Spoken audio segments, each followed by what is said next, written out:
National 5 chemists, let's do this titration calculation from the 2025 SQA National 5 chemistry paper. Now, when you're doing a titration calculation, the question should give you information about two chemicals, and those two chemicals are usually the reactants. In this particular question, they've given you information about sodium carbonate. They've told you its volume is 19 centimeters cubed, and then they've told you that the sodium carbonate also reacts with hydrochloric acid in this ratio here.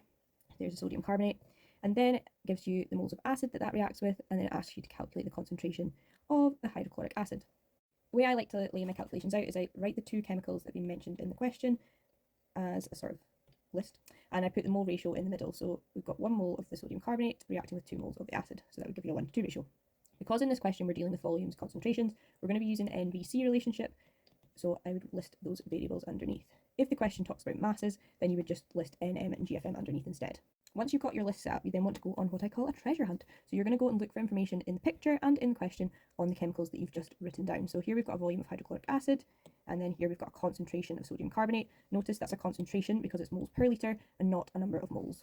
Once we've found the numbers, we're going to list them next to the variables underneath our chemicals. So if this is the concentration of sodium carbonate, then we're going to write that number underneath the sodium carbonate next to the C.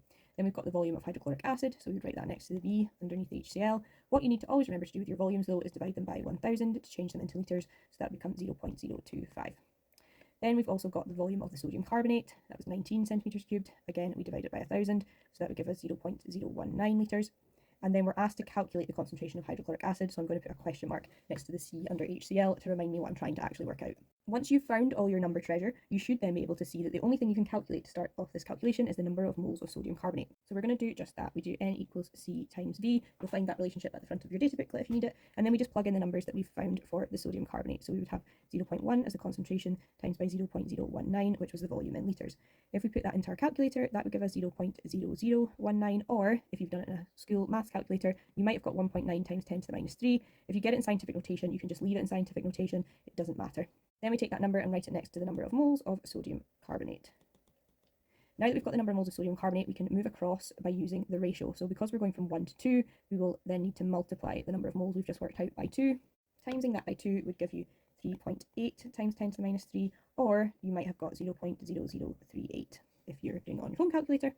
And now we've managed to work out the number of moles for hydrochloric acid, and we also know the volume. We can work out C. So C is equal to N over V. So again, if we just plug in our numbers, we would have 3.8 times 10 to the minus 3 all over the 0.025 volume. Putting that into your calculator would then give you the concentration of 0.152, and the concentration units are in the question. They are moles per litre, and that would be your final answer. My top tip for when you're doing calculations is don't clear out numbers from your calculator as you're going on. Just keep the numbers in your calculator because you usually need to use them for the next stage of the calculation.